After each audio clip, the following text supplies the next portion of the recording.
In this video, we're going to be showing you how you can disable your Instagram account temporarily.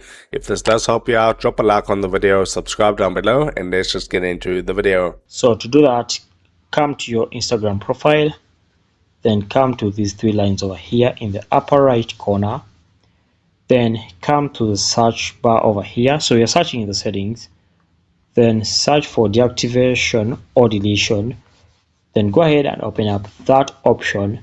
Now as you tap on that option, they'll ask you to choose an account that you want to proceed with. For my case, I'll choose my account over here called eFootball Street.